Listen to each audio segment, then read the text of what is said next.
Hello, everyone, and welcome to the first episode of the second season of Organic Matters, the podcast brought to you by the Irish Organic Association. It is a beautiful, balmy day in County Clare. For February, it's absolutely super, and I'm here in a lovely location with Elaine Bradley, who is the General Manager of Irish Seed Savers. Elaine, thank you very much for being here and welcoming us here for the first episode of the second season. It's great to have you here, Hannah. Yeah, we're delighted to be involved in this. Well, it's really interesting to me because I've read so much about the Irish Seed Savers and the brilliant work that you do. But for people who don't know what Irish Seed Savers is, I mean, there's a clue in the name anyway. Can you just tell them, what's your raison d'etre? Okay, well, essentially we're a conservation organisation and we're here to collect and preserve Ireland's genetic food crop heritage. So what that means is we save seed. We save seed of plants that have been food crop plants that have been traditionally grown in Ireland for generations often, and we hold Ireland's national collection of heritage apple trees as well. So that's essentially what we do. We have some conservation fridges, and some of our seed that we've collected over the years is now in the vault in Svalbard in the Arctic Circle because it's so important. But on top of that, we practice something called conservation through use. So rather than just being sort of a museum for genetic resources, we keep it live and living. We propagate the trees and we sell them. And we grow out the seed through our living seed bank and we make it available through sales to the public.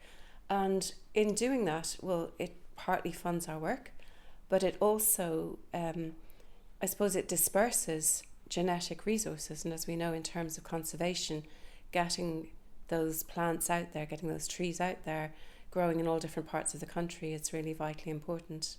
I think we should say as well, you really do a lot of reaching out because we're in a really pretty shop at the minute as well that's on your site, and there's cards, there's t-shirts, and there's seeds for sale. I mean, that seems to be a really part of it as well, inclusion, that people feel like they can connect with you.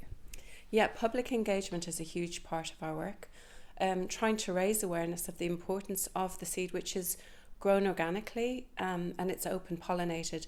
So a lot of people don't really understand what that is. But just, I suppose, very briefly to explain, the World Food Organization, FAO, reckons that we lost about 75% of our food crop varieties in the last 100 years. And that's due in large part to breeding of plants and F1 seed. So our seed is pollinated naturally. There's all sorts of science in it, keeping the population size so that we maintain the genetic diversity, not mixing things up so that we're not, that we breed the plant true. Say losing 75% of our plant species, I mean, why is that important? Why does that even matter? I mean, aren't we fine with growing the same crop of wheat that is growing out there all the time? Why does it matter? Okay, well, if you think of it, I suppose a simple way to explain it is if you have a crop that all comes out at the same time and you have a late frost, you lose your entire crop. If you've got genetic diversity, you'll find that some of your seeds, they'll all germinate at different times. So you've got a frost and it'll take out some of them, but the others that come up later will survive, for example.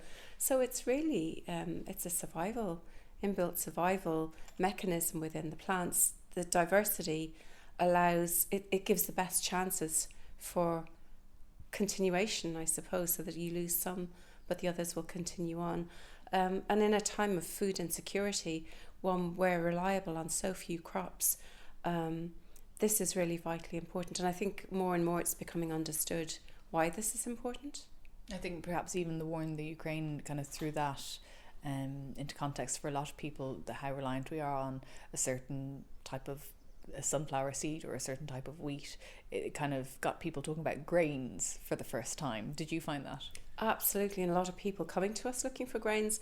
We've been growing things here like millet and buckwheat and all sorts of things for a long time now. Some of the grains that we've saved over the years, they went to the Department of Agriculture. They're in Svalbard now, but there's a lot of interest now in growing them out and testing them. So in the past, I suppose agriculture focused on getting, very big crops, big yields out there. And now there's a recognition that some of the stuff that might not be so heavily yielding, but it's hardier, or it's adaptable to certain conditions, that there's a value in that too. So again, just coming back to that word diversity. You asked me about the public engagement in the shop. So we try and educate people about why these things are important. And, you know, biodiversity is a word that people are used to now, but 32 years ago, when we started out, people just didn't know about it. They wouldn't understand why we farm for nature. So if you look at our site, which we're going to take a walk around shortly, you'll see that there's spaces that we cultivate, but there's also very wild spaces in between. We try and maintain a balance on the site. We would have predators like pine martens here. There's a lot of raptors. We've barn owls. We have buzzards and hen harriers around here. So everything sort of maintains a balance for us. And so far we haven't had huge problems with pests destroying our crops. Well, let's take a walk around and have a look. So Elaine, this is really pretty. It's sort of a grove that you have here, a small woodland grove, and there are 2 ponds as well. So explain how this came about. Okay, well, these were just drainage ditches. They were sort of green, slimy drainage ditches.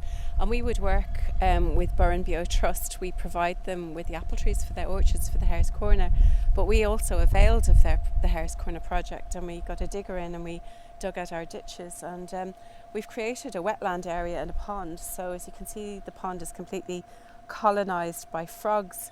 And there are some very opportunistic ducks around that you see occasionally. There is just... it is a long time since I've seen that much frog spawn. It's huge. I'd say it's over 1 metre long in length and nearly 1 metre in width as well. There's just a huge amount of it there. You must be really proud. I feel proud for you looking at it anyway. Yeah, we're delighted. If you go onto our Twitter page, you'll see some photographs we did on Valentine's Day of sort of amorous frog activity here in the pond when they all seem to have celebrated the day.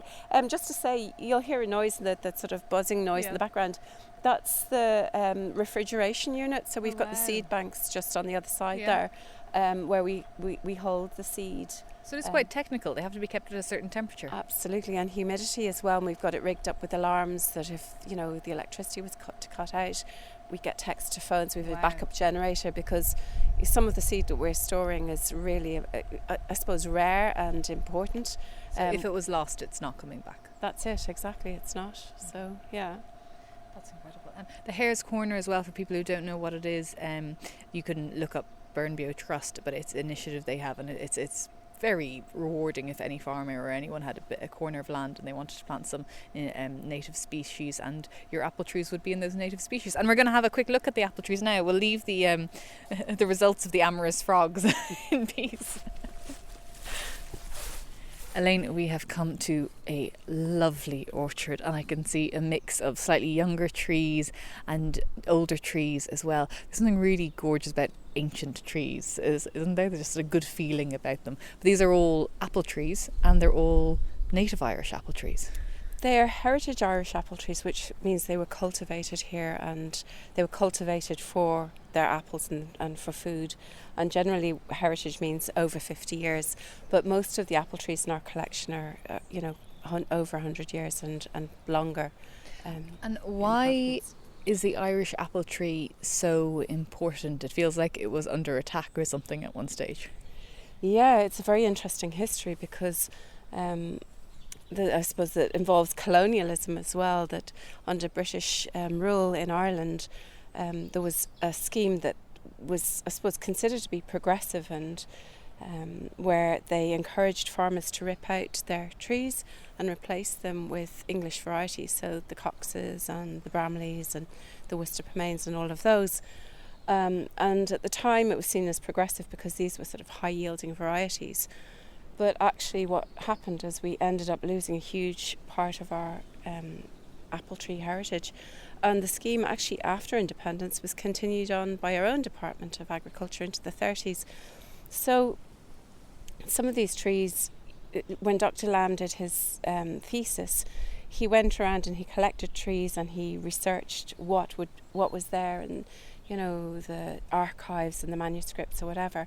And there was a huge amount at that stage lost, but what was remaining, he set out to collect it. So where we're standing now is Dr. Lamb's orchard, and this is part of his collection. So this was Dr. Keith Lamb, and in the 50s he did his PhD on the Irish apple tree, and even by that stage a huge number of varieties had been lost. Absolutely, huge varieties, a huge number had been lost. So he brought them in, started collecting them, and as I suppose under the aegis of UCD as well. And there's a kind of tragic story there, because I think at the time UCD, the orchards were out in Glasnevin, and one weekend when a digger driver was in reading plans for a car park, they actually levelled the orchard. Fortunately, some of the collection survived, and Anita Hayes, who is our foundress, one of our founders, worked to bring the national collection to Irish Seed Savers as well, which is why we hold the national collection now. Here in County Clare? Here in County Clare. And have you discovered any more varieties of Irish apple trees? Has there been any work being done?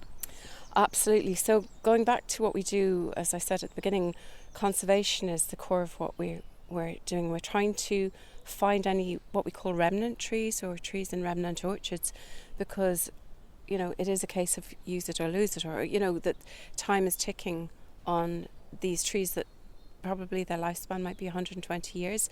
So if we're talking about the beginning of the 20th century, they're really on their last legs now.